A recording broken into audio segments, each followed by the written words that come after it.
Pai, obrigado, ó Pai, pela vida do teu filho. Obrigado, ó Pai, porque eu tenho certeza que o Senhor, ó Pai, vai ministrar através da vida dele. Pai, ele tem se preparado para ministrar aos nossos corações nessa manhã. Que tudo aquilo que ele preparou traga unção, graça, sabedoria, entendimento, ó Pai.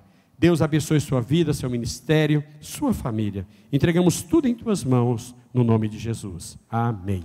Amados irmãos, a paz do Senhor Jesus a todos. Animados e alegres? Graças a Deus, né? Crente tem que ser animado. Hoje nós vamos estar falando, ministrando a quarta lição, que faz parte dessa revista Ensinos para uma Vida Abençoada. É verdade que às vezes a gente vê livros escritos, né? Como se as coisas fossem muito simples, muito fáceis de se fazer. 5 maneiras para se ter um casamento feliz, 7 passos para ficar milionário, rico, algumas coisas nesse nível aí. E a tentação? Como vencer a tentação? Será que a gente poderia escrever um livro, alguns passos para vencer a tentação?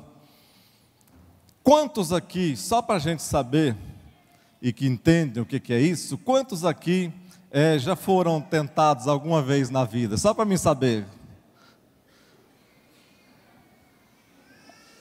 Um grande número de pessoas, né? A outra parte, eu não sei se você não sabe o que é tentação, ou se você não foi tentado, fique sabendo que vai ser tentado. Todos os dias nós somos tentados.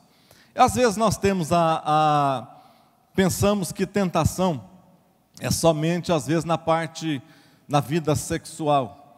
Às vezes nós pensamos que tentação parte somente dessa primícia, e quando na realidade não é.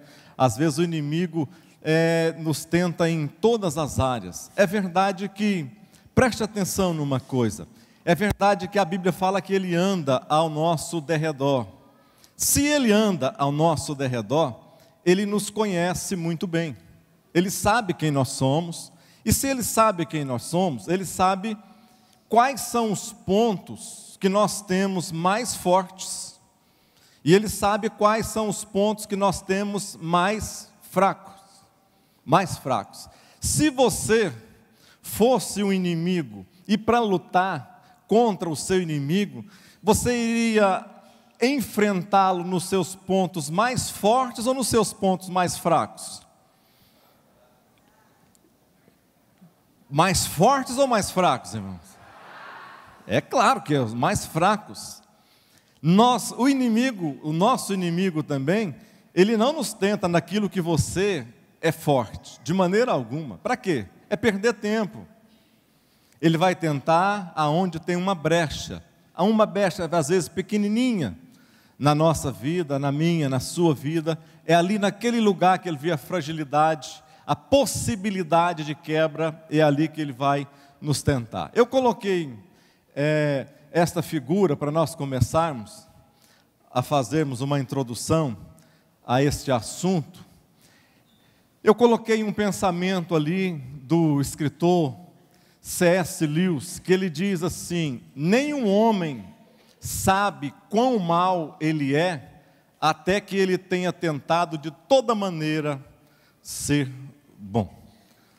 Por quê? Porque quando é que você sabe que um exército é forte? É quando você se depara com ele, vai guerrear com ele, vai se debater com ele. Quando você sabe que você é fraco ou forte em determinadas áreas? É quando você é provado, é tentado naquele lugar, naquela área. Essa ilustração que eu coloquei aqui, eu imaginei que, pelo menos quando eu vi essa figura, eu imaginei que era daquele filme Missão Impossível. Vocês lembram de um filme chamado Missão Impossível? Que o ator chegou, não podia pisar no piso do ambiente, lá ele teve que ser descido assim, no maior esquema, para que ele não pudesse, milímetros assim. Eu imaginei que isto seria a ideia de quem fez esta figura aqui. Ou seja, aí eu pensei, isso aqui pode dar certo para a gente imaginar sobre o pecado e sobre a tentação. O que significa o queijo, o que significa a ratoeira e o que significa o ratinho, né? O que esses personagens trazem para nós a respeito do pecado?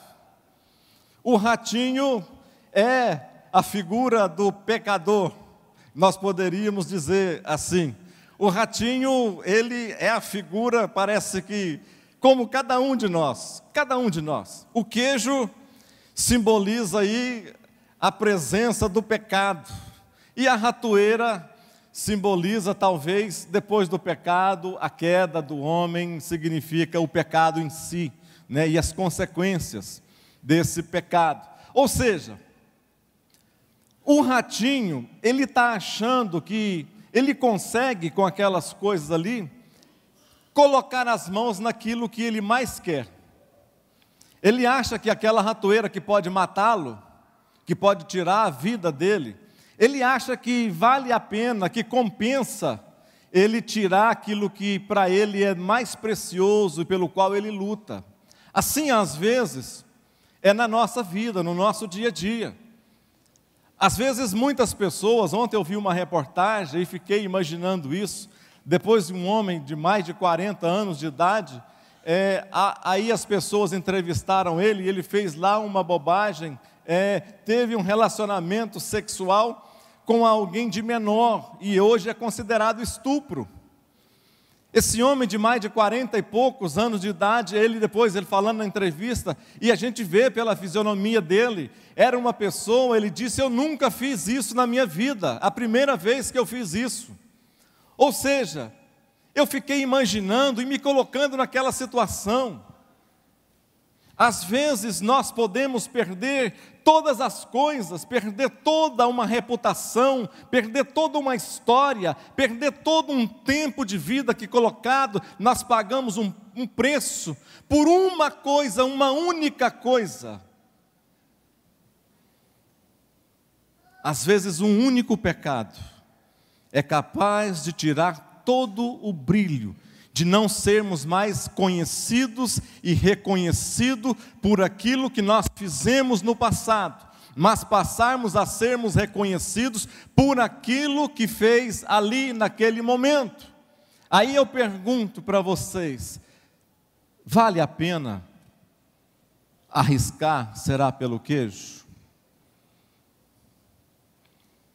O que vocês acham? Vale a pena?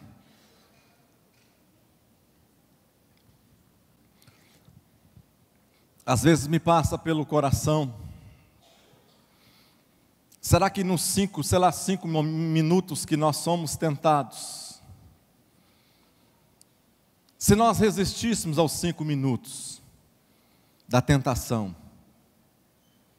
quais seriam os benefícios, as consequências desses 5 minutos de resistências daqui a 5 anos e 10 anos para frente? Vamos mais. Como vencer a tentação? Tiago 4:7. Resisti ao diabo e ele fugirá de vós. Quantos usam esse versículo na sua vida?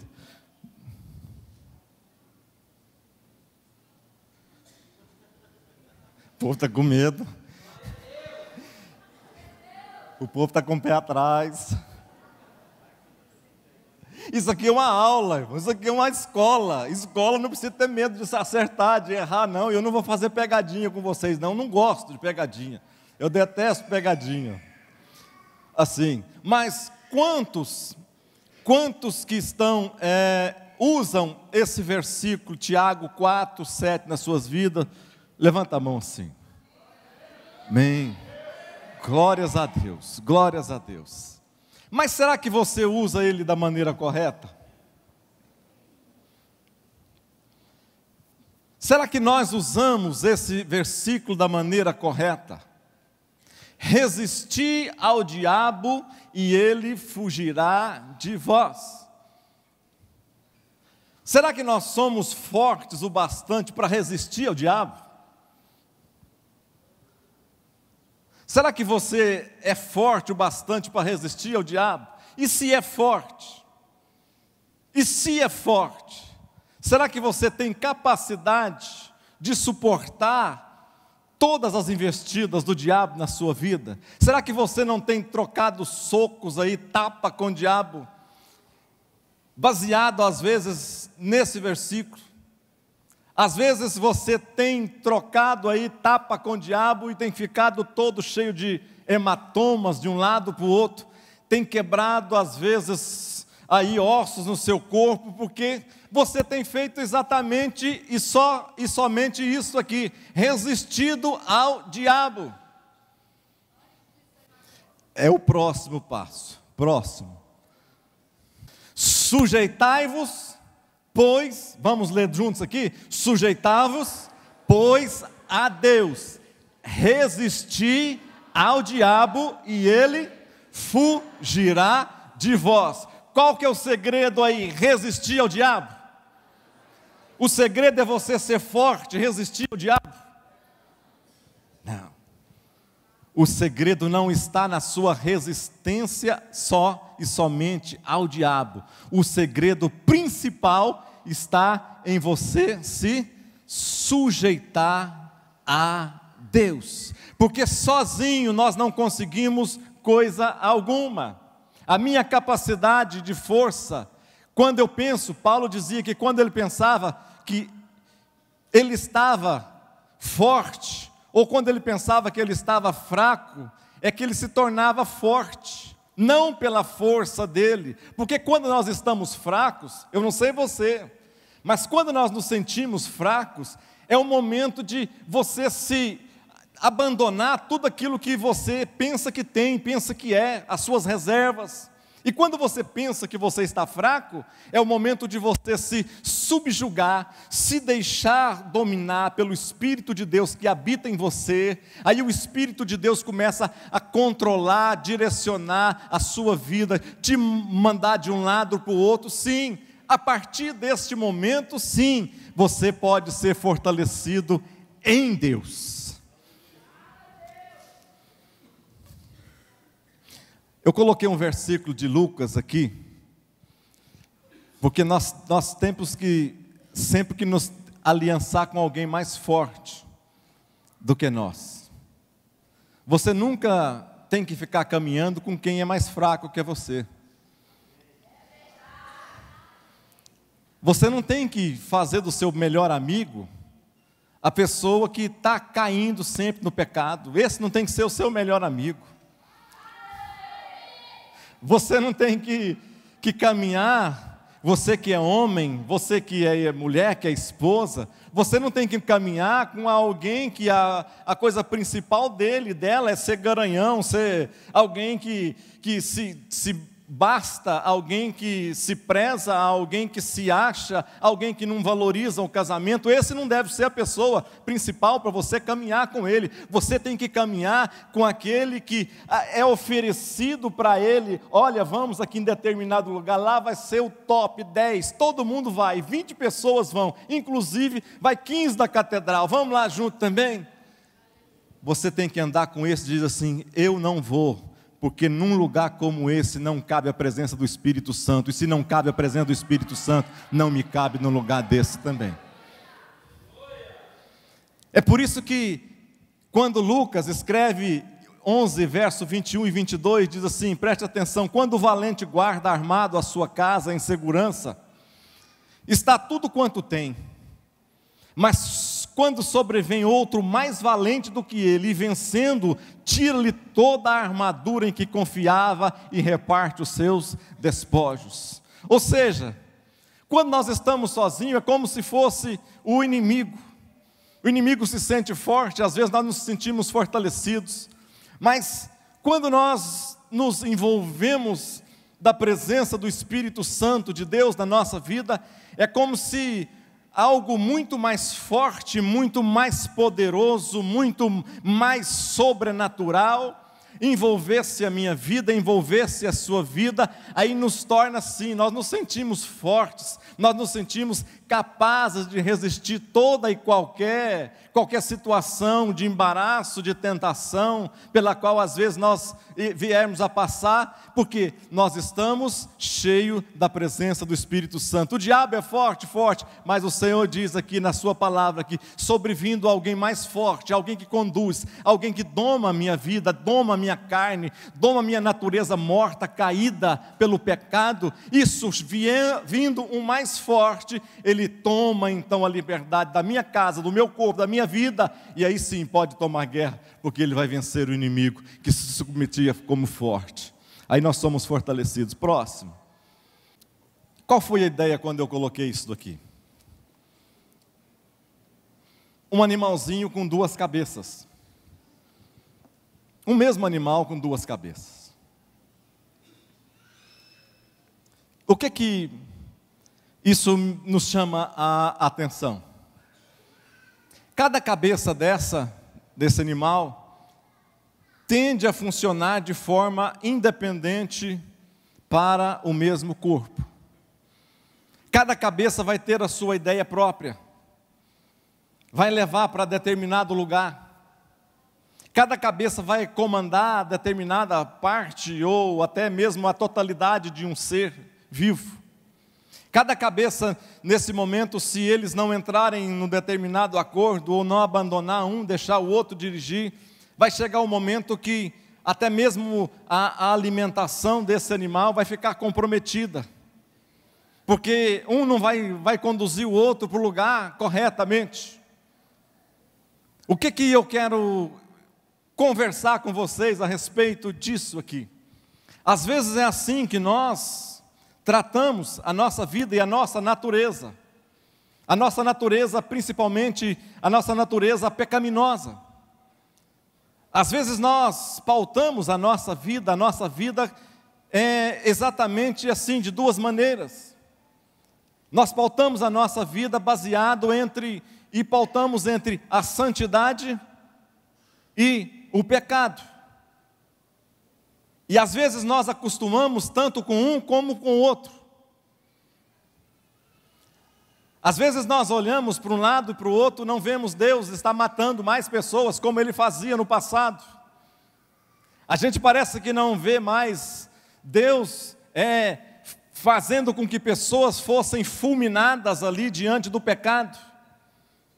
A gente imagina que nós temos uma natureza santa, uma natureza que você vem para a igreja, você participa do culto, você glorifica a Deus, você oferta, dizima, você faz tantas as coisas, mas ao mesmo tempo, você tem uma natureza que você sai da igreja, começa tudo bem daqui, sai daqui, ouve uma palavra, está tudo bem, mas sai da sua casa, está no seu trabalho, no seu emprego, você está viajando e está sozinho, solitário, a tentação vem e você não resiste ao pecado e você cai, você é abatido pelo pecado, uma natureza parece que se equilibrando com a outra natureza. O que eu quero dizer com isso?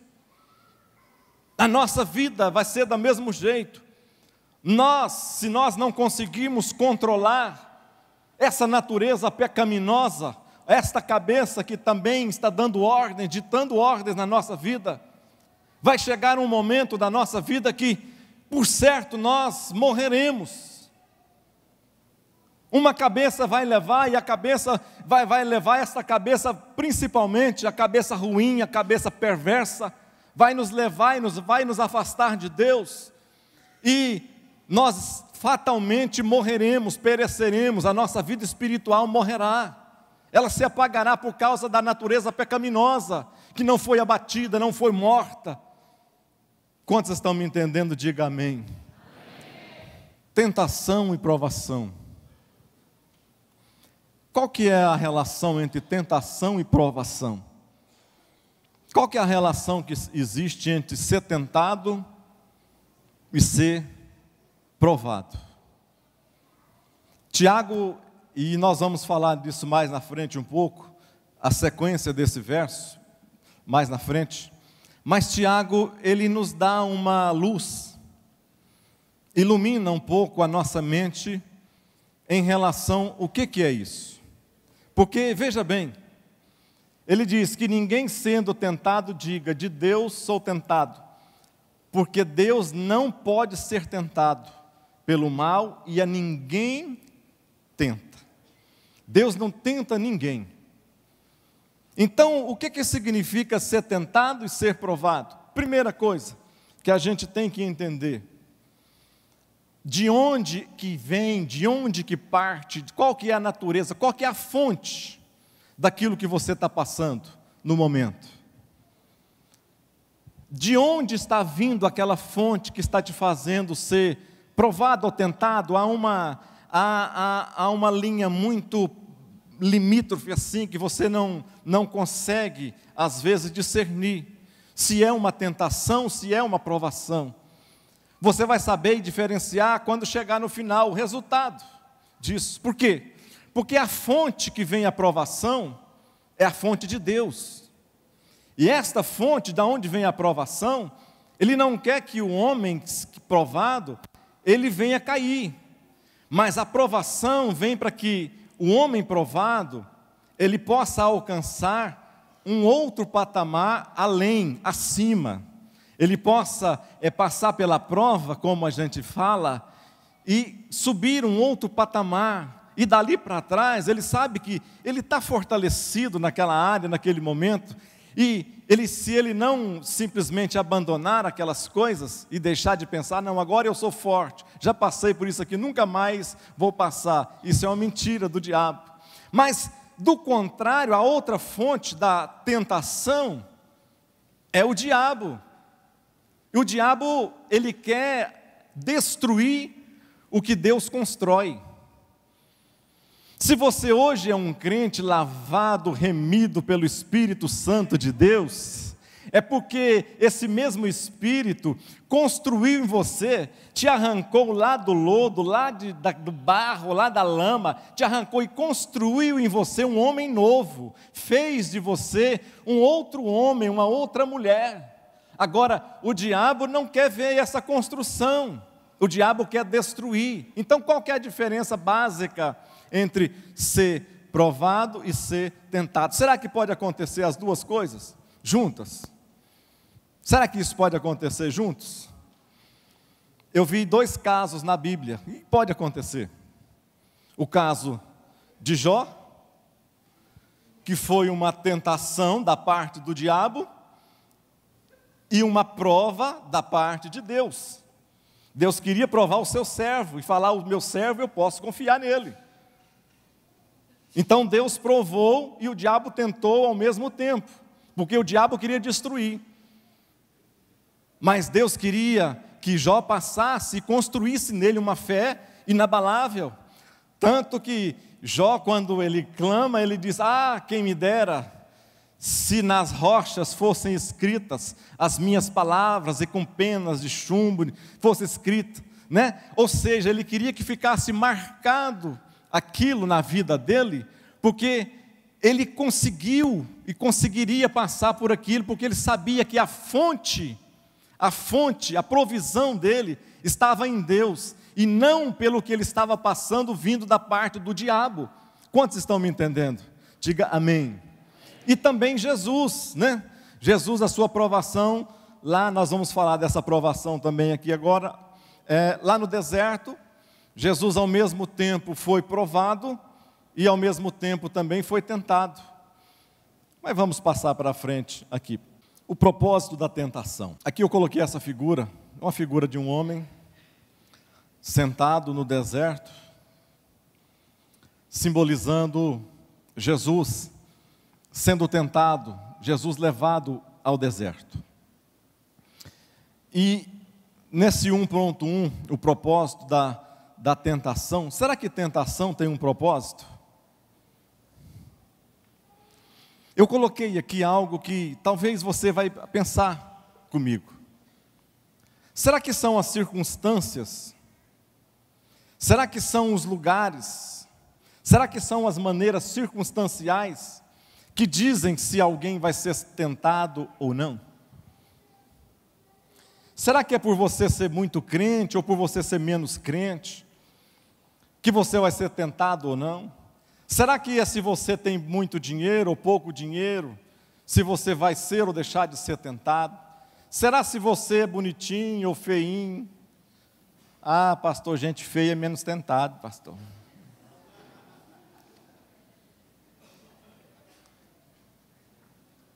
O senhor não sabe a prova que eu passo, pastor. Ninguém dá moral para mim, nem eu querendo. Estou passando pela prova, pastor, nenhuma tentaçãozinha. Mas será que são circunstâncias que nos falam se nós somos ou não tentados? Eu acredito que não. Porque veja só, os ambientes, o ambiente não nos pode fazer essa diferenciação, porque se a gente for olhar, você vê em Adão, quando Adão lá no Éden, ele tinha um ambiente perfeito, sim ou não? Não é verdade? Adão tinha um ambiente perfeito, e ele cedeu à tentação naquele ambiente perfeito. Aliás, eu acho que quando nós temos ambientes perfeitos, eu acho que quando nós estamos por cima da carne seca, eu acho que quando nós estamos nadando em águas tranquilas, eu acho que quando nós estamos com poucas dificuldades, acho sim, que é um ambiente perfeito para o diabo nos tentar. Porque às vezes nós nos tornamos autossuficientes. E pensamos que é isso, tentado é o fulano, né? Tentado é o irmão que chegou agora, é o diácono, né? Pastor, que isso, pastor não é tentado não, olha meu cargo, olha aqui a minha carteirinha, desde tanto aqui, eu sou crente desde 1993, sou crente antigo, já passei por diaconato, presbitério, evangelista, né? Pastor, sou dirigente, sou não sei o quê, sou aquilo outro, mas isso não é ambiente. O diabo não olha para estas coisas, para ele é pessoas, para ele é imagem e semelhança de Deus. Não importa se a pessoa tem uma casca, se ele tem uma autoridade, se ele tem algo que foi colocado por Deus na vida dele ou não. Para o diabo não importa, é uma pessoa a mais ou a menos que vai com ele para o inferno ou não. Então Adão tinha um ambiente perfeito e pereceu nesse ambiente. E quando a gente vê o nosso mestre, o nosso Salvador, ele tinha um ambiente imperfeito. O ambiente de Jesus, ele era imperfeito. Foi levado aonde? Deserto. Mas por que Jesus tinha que fazer isso? Por que ele tinha que ir para um lugar tão imperfeito e não por coisas tão perfeitas? Eu gosto de um texto que eu coloquei aqui em Hebreus. Por que Jesus precisava ou necessitava ser tentado? Hebreus 4,15 diz assim: porque nós não temos um sumo sacerdote que não possa compadecer-se das nossas fraquezas, porém que, agora esta palavrinha aqui, é que me chama bastante atenção, porém que, como nós, em tudo foi tentado, mas sem pecado.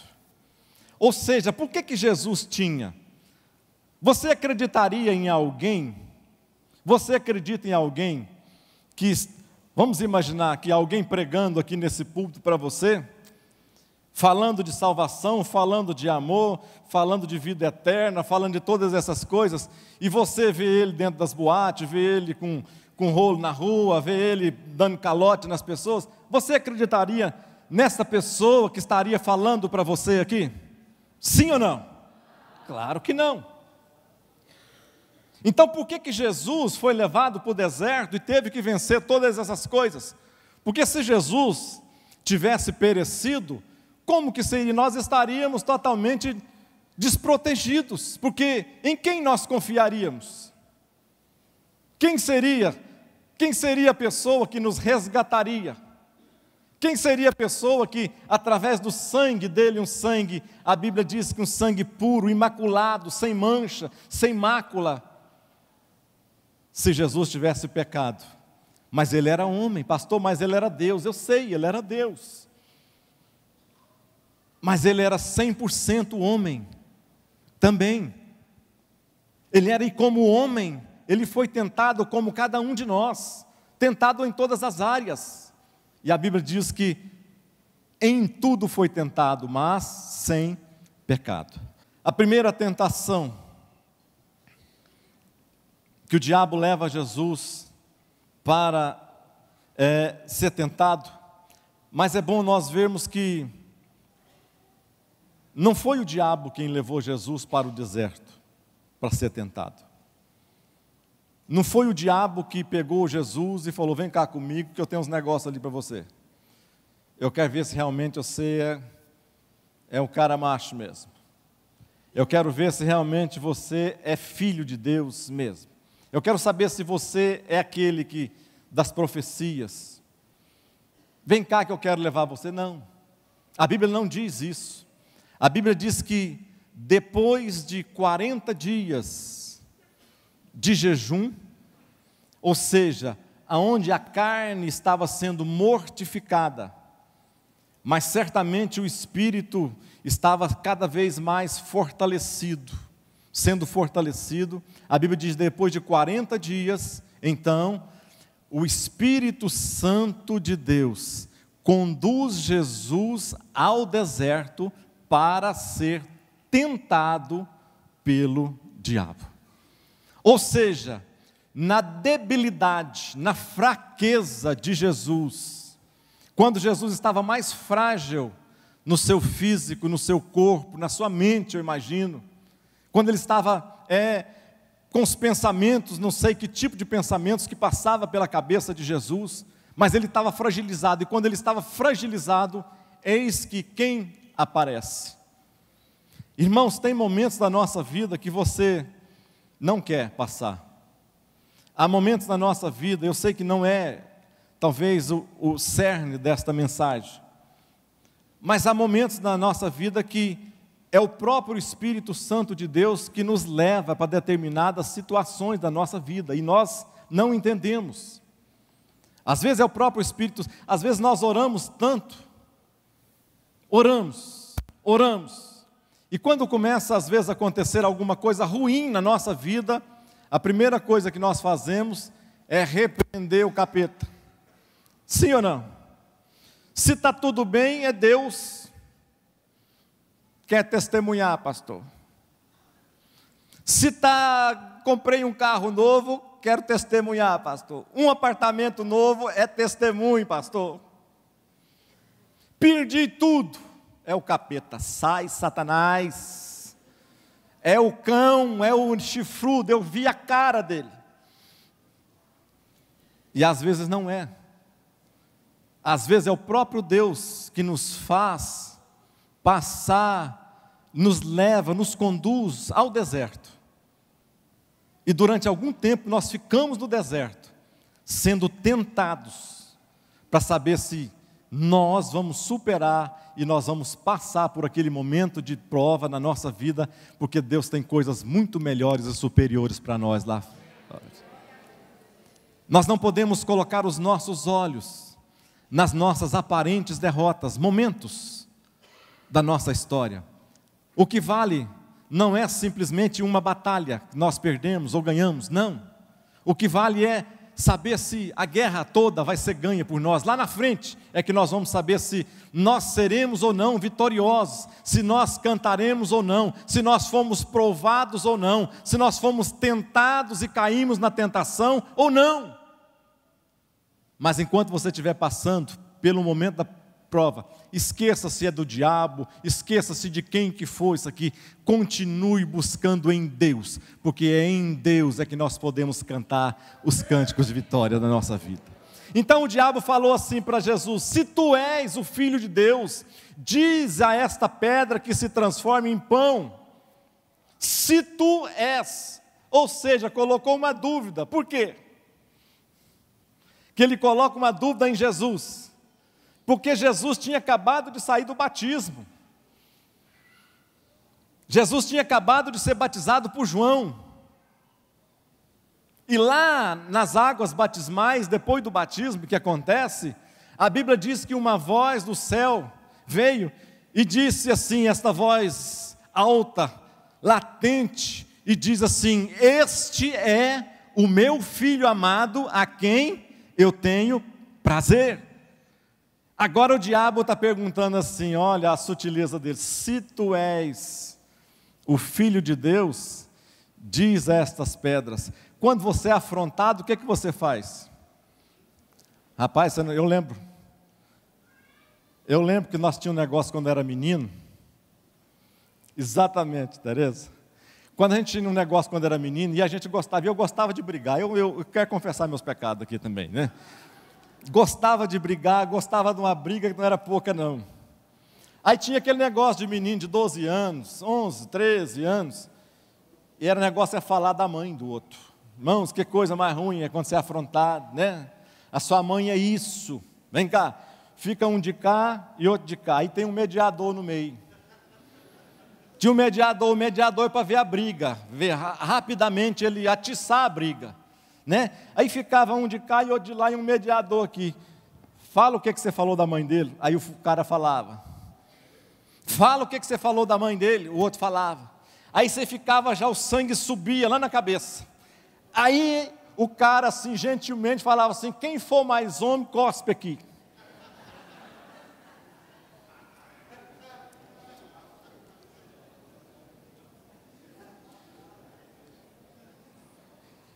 Quem for mais homem, cospe aqui. E cuspia, o cara tirava a mão e pá, na cara do outro. Pronto. A afronta e a briga estava pronta. Fala mal da minha mãe.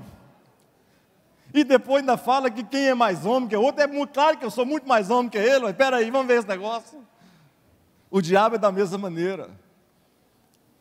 Se tu coloca dúvida na vida da gente, na mente da gente, se nós temos, será que, se você é mesmo filho de Deus, então você pode tranquilamente fazer isso. Se Deus te ama mesmo, por que Ele não te tira disso? Se você fosse tão amado por Deus, por que Ele te deixa passar por essas dificuldades? Se você se considera filho de Deus, o fulano lá que nem crente é, olha lá a vida dele, e você é crentão, olha a sua vida como é que está. Mas vamos largar de falar mal da vida dos outros, vamos para frente aqui. Jesus falou o quê? Jesus falou para Satanás o quê? Usando a própria palavra: nem só de pão viverá o homem. A segunda tentação é a tentação dos olhos. E o diabo, levando-o a um alto monte, mostrou-lhe todos os reinos do mundo. Portanto, se tu me adorares, tudo será seu. O diabo estava oferecendo para Jesus o caminho do atalho. Porque o próprio Deus já tinha prometido para Jesus que daria a ele todos os reinos da terra, do mundo, seriam dele. Só que o diabo estava oferecendo aqui um atalho. Ter o poder sem passar pela cruz.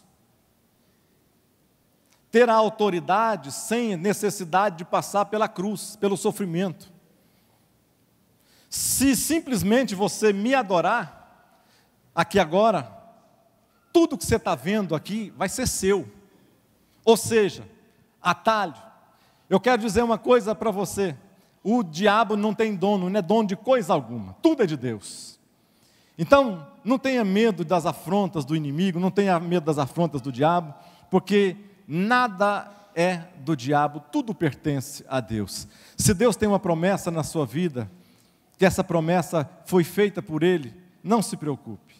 Pode passar os dias, pode passar o tempo, pode vir as dificuldades, as tempestades, as tribulações, mas creia numa coisa: o que Deus falou, Ele é fiel para cumprir na sua vida.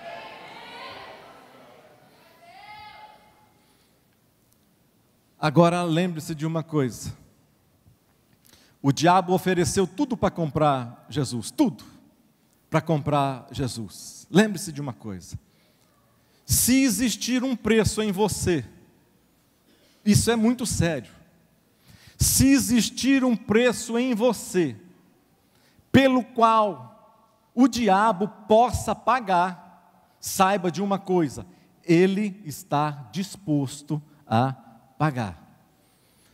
Qual é o preço pelo qual você venderia a sua honra? Qual é o preço que você venderia a sua honestidade? Qual é o preço pelo qual você venderia a sua mente, o seu coração? Qual é o preço que você está disposto? Não, olha, eu só teria coragem de pecar, se fosse, por exemplo, se fosse um homem, né? Ah, pastor, eu só teria coragem de pecar mesmo se fosse com aquela modelo famosa. Não vou botar nome, não. Senão os irmãos vão começar a cobiçar. Eu só teria coragem de pecar se fosse com a Miss. Essa nova Miss Mundo agora que apareceu. Essa sim, pastor. Eita! Essa eu teria. Saiba de uma coisa: o diabo tem o material e tem o preço para pagar para que você possa cair nesse pecado. Não brinque, não receba propostas indecentes, não brinque com as propostas do inimigo. Terceira tentação de Jesus: o diabo mais uma vez chega até Jesus e diz assim para ele: se tu és o Filho de Deus, lança-te daqui abaixo, porque está escrito: mandarás aos teus anjos acerca de ti que te guardem. Por que o diabo citou, e olha que ele conhecia bem a Bíblia, ele citou o Salmo 91 para Jesus. Ele cita o Salmo 91, um pedaço do Salmo 91 para Jesus, dizendo: Jesus, se tu por acaso lançar daqui, e ele estava em cima, no lugar mais alto do templo, ele coloca Jesus no lugar mais alto, aonde eu gosto das entrelinhas, das coisas principais e primeiras, para a gente entender algumas circunstâncias. O diabo não colocou Jesus em qualquer lugar, ele colocou Jesus, ele poderia ter colocado ele na montanha mais alta, poderia ter colocado em qualquer lugar, mas o diabo, a Bíblia diz que ele leva Jesus ao pináculo do templo, ou seja, o templo era o local de reunião, era o lugar onde os crentes todos se reuniam, as autoridades se reuniam. Ou seja, o templo era o local sagrado, o templo era onde as pessoas conheciam das propriedades, das profecias que estavam, que já foram, ou que estariam ainda para serem cumpridas. E quando Jesus coloca, o diabo fala para Jesus, e lá no pináculo do templo, se tu está aqui em cima, você pode lançar daqui, porque a próprio Deus diz que Ele dá ordem aos teus anjos para te guardar, para te pegar nas asas. O que isso simbolizava na vida de Jesus e na nossa vida também?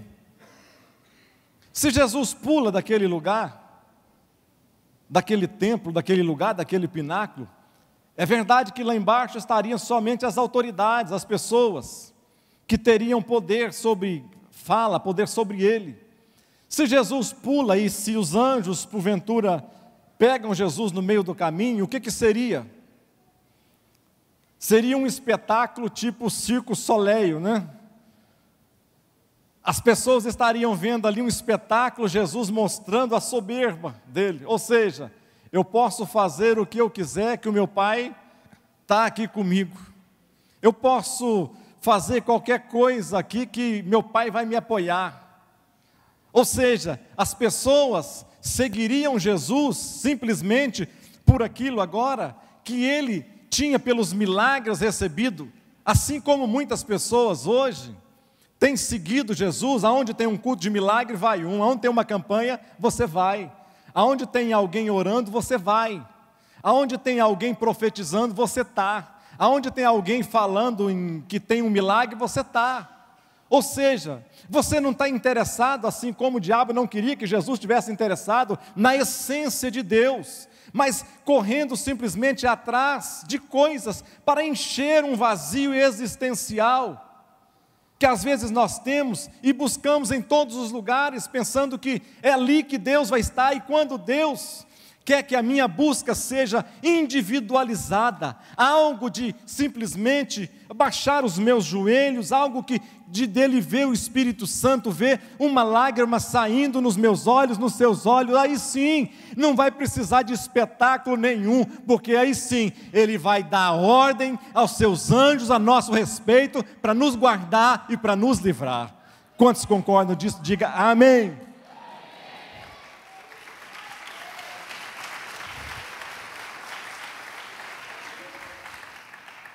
Os limites da tentação. Eu gosto muito desse texto, sabe? Ele me dá a segurança de que eu nunca estou sozinho, mesmo nos momentos mais difíceis, mesmo quando nós estamos sendo tentados, esse texto me dá uma segurança. Assim como a Bíblia diz que as ondas, não vou nem falar nisso agora. Vou me ater nisso aqui, senão vou aumentar um pouco. Eu não tenho tempo para isso. O que a Bíblia diz em 1 Coríntios 10, capítulo 10, verso 13? Diz assim: não sobreveio a vós tentação que não fosse comum aos homens. Ou seja, não vem sobre nós nada que a gente pensa, gente, isso aqui só acontece comigo. Não. Toda tentação ou toda provação é comum a todas as pessoas, em todas as áreas da sua vida. E diz assim: mas Deus é fiel, Ele não permitirá. Isso aqui é uma versão da NVI, que ela tem uma linguagem, para explicar assim, ela é melhor. Ele não permitirá que vocês sejam tentados além do que podem suportar. Quantos podem glorificar a Deus por essas coisas? Irmãos, nós está passando por luta, está passando por prova, está passando lá no miolinho, o negócio está arrochado. Glorifique a Deus, glorifique ao Senhor, porque Ele não está ausente no meio da sua tribulação, não. Ele diz que na sua palavra, e eu tenho que falar essa palavra, quando você está tentado, você pode reivindicar a palavra de Deus, dizendo: Senhor, a tua palavra me diz que nenhuma provação ou nenhuma tentação supera o meu limite. Então você não tem que desesperar, não pensar em se matar, você não tem que pensar em acabar com a vida, não tem que pensar em acabar com o casamento, não tem que pensar em acabar com qualquer coisa que seja.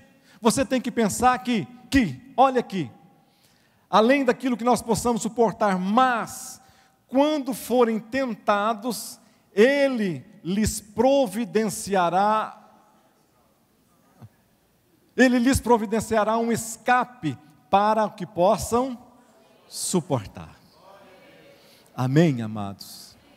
Então você não está sozinho com a tentação, não. Sabe quando aquelas coisas se cruzam? A tentação está do lado de cá, mas a Bíblia diz que com a tentação tem também a parte de Deus, que Ele vai tirar você, vai ter um caminho, vai achar um caminho, para que você possa sair do meio da tentação, porque é Ele quem te dá a vitória, é Ele que te providencia a segurança, é Ele que nos dá a resposta para as nossas orações, é Ele só que pode fazer com que a gente possa suportar as provações e tentações que vêm sobre nós. Próxima. A relação entre tentação e pecado. Eu pus aqui uma pergunta: toda tentação é pecado? Toda tentação é pecado? Vou perguntar de novo: toda tentação é pecado? Não, não é pecado. Ser tentado é pecado? Tem gente que martiriza por isso. Tem gente que se sente a pior pessoa do mundo por estar sendo tentado. Irmão, se você está sendo tentado, glorifica a Deus, porque o diabo odeia você, e quando ele nos odeia, é porque nós estamos de acordo com aquilo que Deus quer para nós, porque se você não estivesse fazendo a vontade de Deus, se você não estivesse de acordo com os planos de Deus, você não estaria sendo tentado, você estaria deixado de lado. Esse aqui já é um que vai para o inferno, então não precisa ser tentado.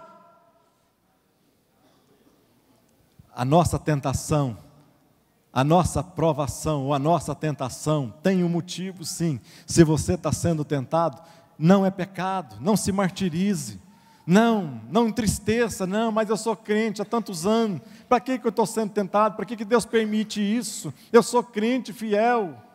Irmãos, são os crentes fiéis mesmo que passam por provas duras, provas difíceis às vezes. O que é concupiscência?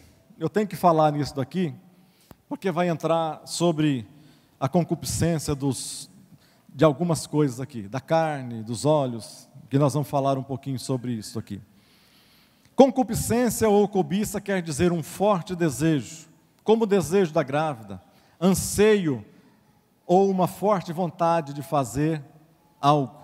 É aquele desejo sem domínio, aquele desejo que você tem, não se sacia por qualquer coisa. Concupiscência é um desejo exagerado por tomar posse de alguma coisa, de colocar as mãos em alguma coisa.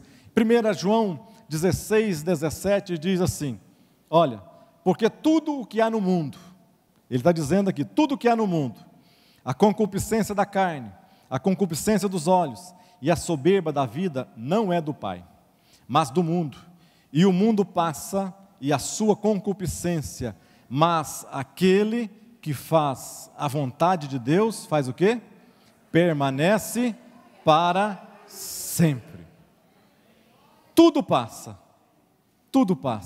mas aquele que faz a vontade de Deus, permanece para sempre.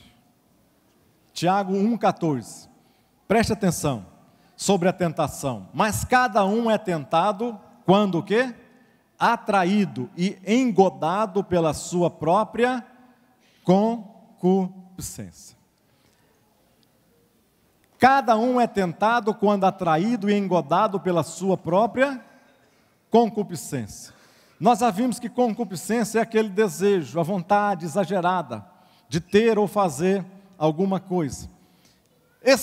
Tem alguns, tinha um pastor amigo nosso que ele tinha essa teologia. Ele brincava, é claro que era brincadeira.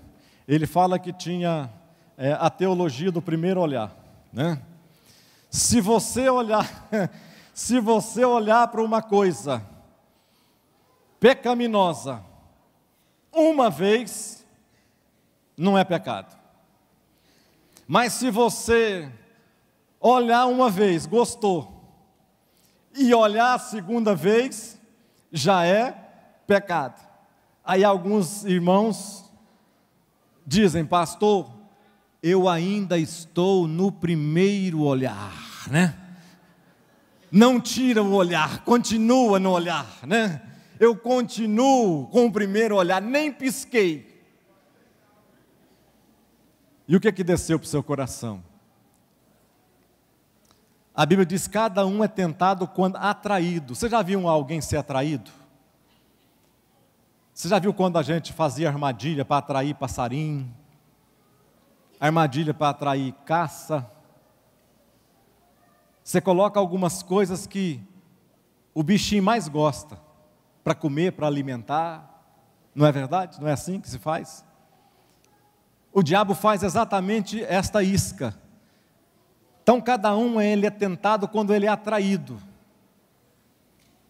Ou seja, o primeiro passo para o pecado é essa atração, é esse olhar, que você olha, gosta e coloca no coração, aquilo que você coloca no seu coração. Eu vou colocar mais do segundo passo, já está lá, né? O segundo passo, o que é? Continuando com Tiago agora, Tiago 1,15, na parte A. Bom, se cada um é tentado quando atraído e engodado pela sua própria concupiscência, ele diz agora, depois, o próximo passo, havendo a concupiscência concebido, dá a luz ao pecado. Ou seja, você vai na praia, você está lá na praia, desfrutando com a sua família. Eu vou de homem para homem, porque você está desfrutando da praia com a sua família.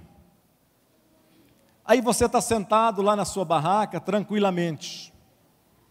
Aí passa alguém, uma mulher linda, maravilhosa, e passa por você. A Bíblia diz que o quê? Cada um é tentado quando o quê? Atraído. Bom, mas ter aí tudo bem. Atraído é uma coisa. Eu fui atraído. Peguei o primeiro passo do pecado. Vi, gostei do produto. Até aí tudo bem. A consequência disso ainda não gerou morte. Se eu visse isso, tudo bem, Deus não aprovou o meu olhar da minha mente, o meu coração, provocou um bocado de coisas ali que Deus não agradou daquilo. Tudo bem, mas eu fiquei lá. Fiquei no primeiro passo. Mas a Bíblia diz, e Tiago diz, depois, havendo a concupiscência concebido, dá a luz ao pecado. Concebido é o quê? Você pensa. A pessoa está passando, é linda, bonita, maravilhosa, e você está com seus pensamentos, ah, Jesus, quem me dera, você olha para o lado assim. Minha mulher já não está lá, essas coisas, né? Não é o meu caso.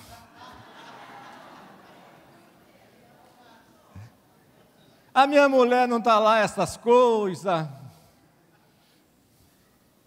Mas que mulher. E você começa a projetar na sua mente. E a sua esposa está lá. E você vê aquela mulher que vai e senta 100 metros para frente. E você começa a planejar. Você não parou ali, você começa a planejar. Bom, eu vou pegar aqui, vou fazer de conta que eu vou comprar uma água de coco ali. E você bonitão, garanhão, né? Eu vou ali comprar uma água de coco e pego o dinheiro, meu amor, eu vou ali comprar uma água de coco. Tudo bem? Tudo bem, meu bem, vá lá. Traz uma para mim também. E você sai. Anda 20 metros, anda 40, anda 50 metros, anda 80, anda 100 metros. A menina está lá sozinha, solitária, sentada na areia, tranquilamente, e você passa para lá. Nada. Passa para cá. Nada. Passou do outro lado, a menina olha para você, e você maquinando, a concupiscência concebendo, até que chega um momento, o que a gente vai? Vou imaginar, né? Vamos imaginar, que você senta lá com aquela moça, e vamos imaginar que por cargas d'água você conversa, ela começa a conversar, e vamos imaginar que vocês marcam um encontro para sair, coincidentemente ela era da sua cidade, e você marca um encontro com ela para sair daqui 10 dias, 15 dias, 20 dias. O que aconteceu? Agora imagina isso na nossa vida, no nosso escritório, na nossa faculdade, nas nossas viagens sozinhos, em qualquer lugar que você estiver. A concupiscência, depois de haver concebido, faz o quê? Dá a luz ao pecado. Ou seja, é concebido. Eu estou fazendo aqui, generalizando um ato, para nós entendermos. Então, dá a luz ao pecado, gera um relacionamento ali. Terceiro, passa para frente. Terceiro passo, e o pecado sendo consumado, faz o quê? Gera morte. O que Tiago está nos ensinando? Que a tentação, ela é sobre todas as pessoas. Você ser tentado não é pecado, Mas pecado é você deixar passar alguns passos e dar continuidade naquela sequência, aonde às vezes o Espírito Santo de Deus, olha para mim, preste atenção, aonde o Espírito Santo de Deus às vezes está falando no seu coração, sai, corre, fuja, saia, e você continua dando continuidade, mesmo ouvindo a voz de Deus, você continua dando continuidade àquilo que está na sua mente e no seu coração. Próximo passo. E nós já vamos partindo aqui para mais uns 5 minutos, estarei encerrando. A concupiscência da carne, a fraqueza humana. Eu coloquei aqui, a concupiscência da carne é aquela tentação que faz o apelo do tipo, isso parece tão bom, isso parece tão bom. Eu achei uma figura aqui, um pedaço de carne colocado sob uma cruz. Eu vi nisso uma verdade muito grande, Não se iludam de maneira alguma, não se iludam. Enquanto a nossa carne, a minha carne, a sua carne, não for colocada na cruz e morrer na cruz, nós não conseguiremos sair e vencer o pecado, de maneira alguma. Enquanto você não crucificar a sua carne, enquanto você não deixar de dar vazão aos seus instintos, seus desejos, à sua vontade, você vai estar sempre caindo, levanta, cai hoje, levanta amanhã, cai hoje, levanta amanhã de novo. Mas se continuar nesse processo, vai chegar um dia que talvez você não conseguirá mais se levantar, porque a sua carne vai estar tão fortalecida, que o seu espírito não vai mais te levantar, você não vai ter mais força de ser levantado mais. Por quê? Porque a sua carne vai estar tão pesada, que ela vai, na balança, o peso dela vai estar todo de um lado só. E você não vai conseguir às vezes. Enquanto nós tivermos forças para clamarmos a Deus, subjugarmos a nossa carne, nós estaremos sempre ficando livres do pecado. Cada vez que nós clamamos a Deus, buscamos a Deus e saímos do pecado, nós somos fortalecidos e revigorados no nome de Jesus. Irmãos, eu quero só compartilhar uma verdade aqui da palavra de Deus, do que a gente tem vivido. Hoje o que está faltando no meio da igreja, o que está faltando em nós como cristãos, são registros. E eu estava sentada aqui, Deus me incomodou, não é normal fazer isso que eu estou fazendo agora, interromper uma aula, ou participar, né? Interromper não, né, bem, estou participando. Nós precisamos ter registros na nossa mente, no nosso coração, da palavra de Deus. E muitos de nós, como cristãos, não temos registrado em nós e nos nossos filhos a palavra de Deus. Tem uma coisa muito simples acontecendo. Quantos homens aqui gostam de futebol? Eu acho que é normal todos gostarem de futebol, não é? Se eu pedir para levantar a mão, acho que a maioria vai levantar, isso é normal, é certo, é agradável, quando você não faz disso um ídolo na sua vida. Porque tudo que se transforma em ídolo para nós é pecado. Então eu estava vendo, faltava ainda no futebol um registro, mulher pelada. Hoje, quando você vai ver na televisão, entre a propaganda, entre o jornal e outro, começa a passar a propaganda de futebol. Aí vem um registro. Agora tem a musa do futebol. Lá em casa não vê. Muda esse canal na hora. E ele morre de rir. Muda. Então, nós temos o hábito de brincar com o pecado e de brincar com determinados registros de coisas na nossa mente. A nossa mente registra tudo, sabe por quê? Na hora certa, o diabo dá o cliquezinho, aperta lá o mousezinho dele e te leva, te induz a fazer aquilo que não é necessário. Então, por isso, irmãos, que nós, nesta geração pecaminosa, cheia de tentação, de coisas fáceis, porque hoje, infelizmente, não precisa de ir só para a praia. para ver coisas que não deve. Dentro da igreja tem, infelizmente. Nós temos que respeitar, porque a igreja é um hospital, né? Nós não podemos ser reincidentes naquilo que nós sabemos que não deve ser feito quando você tem orientação. Então, o que nós, como cristãos, precisamos ter e fazer, irmãos, é registrar todos os dias, todas as manhãs, a palavra de Deus na minha vida e no meu coração. Porque quando a tentação vier sobre mim, sobre você, você vai lembrar, hoje eu li. Deus vai te resguardar. Então, o maior orgulho que eu tenho, irmãos, na minha vida hoje, é de ver, de levantar toda manhã depois do meu marido, e ver ele sentado lendo a Bíblia e orando de joelho por nós. Então, isso é um registro. Sabe que onde vai fazer diferença? Lá nas suas dificuldades, no seu dia a dia. Quando você sair da sua casa, o seu joelho já foi dobrado, a palavra já foi lida, você já tem um registro que vai guardar você das tentações. Amém?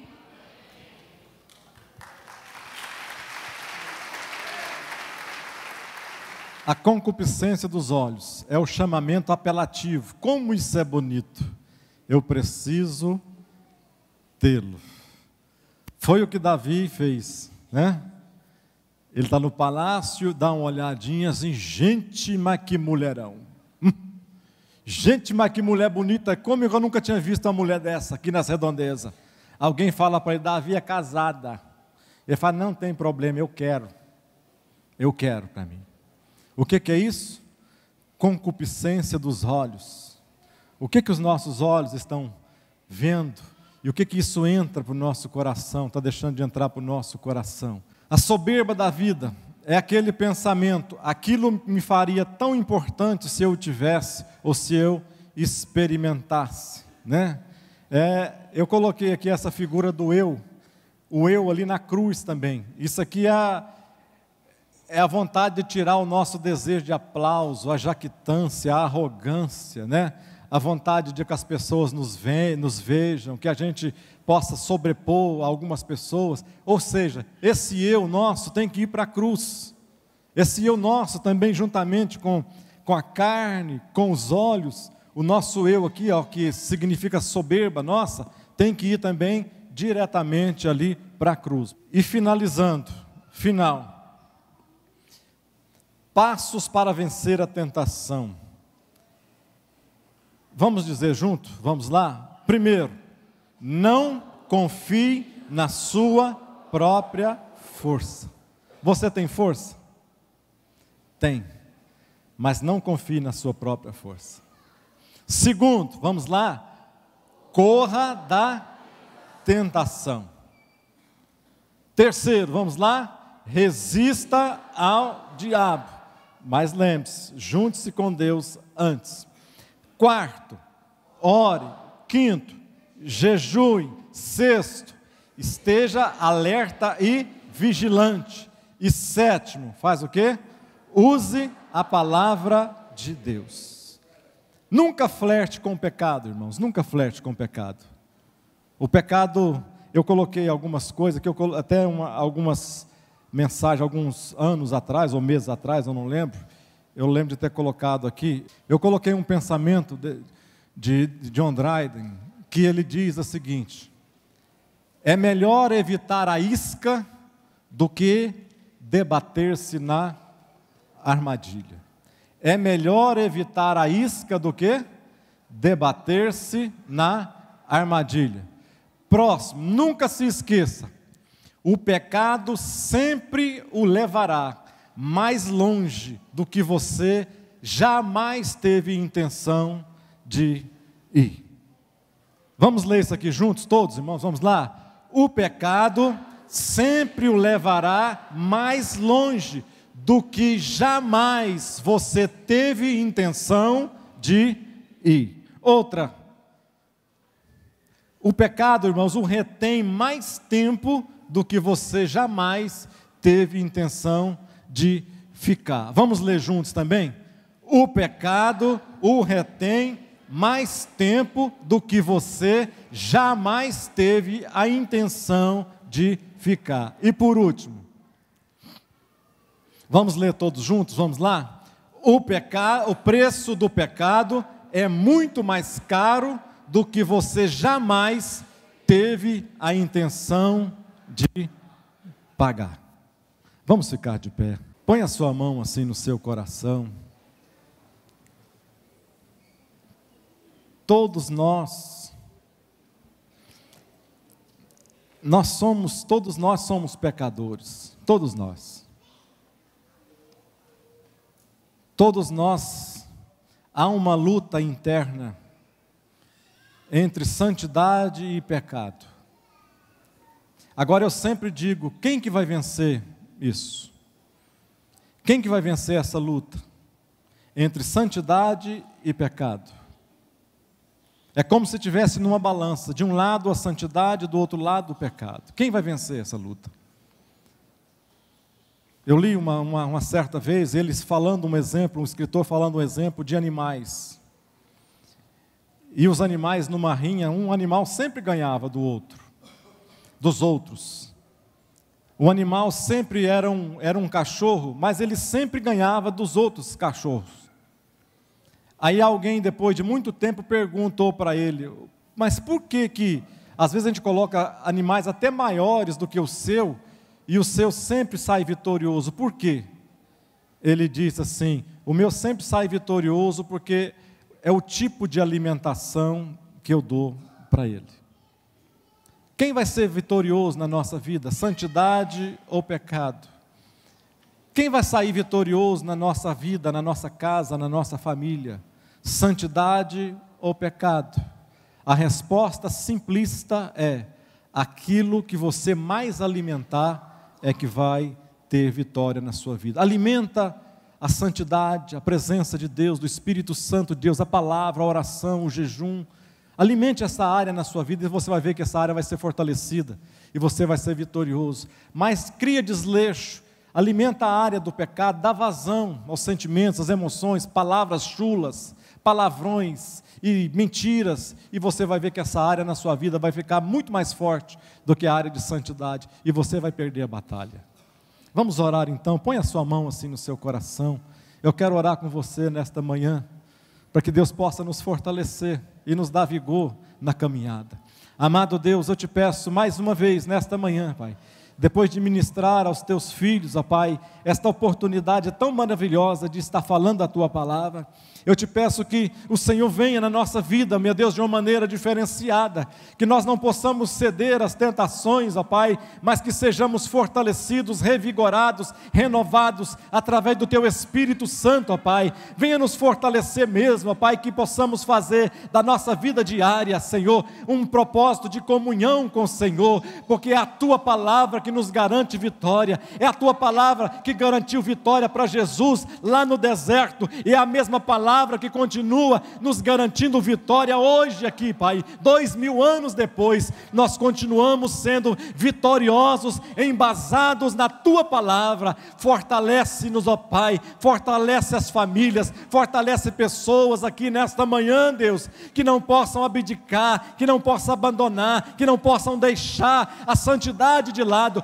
mas que isso possa ser primordial na vida delas, porque a tua palavra nos diz que sem santificação ninguém verá o Senhor, ó Pai. Nós partimos desse princípio que o nosso corpo é templo do teu Espírito Santo, ó Pai, e queremos ser santificados dia após dia. Abençoe-nos, ó Pai, nos fortaleça, porque nós não somos nada sem o Senhor, ó Deus. Nós não temos nada, mas com o Senhor nós vencemos exércitos, nós pulamos barreiras, nós saltamos muralhas, porque o Senhor é a nossa força. Nós te agradecemos em nome de Jesus Cristo.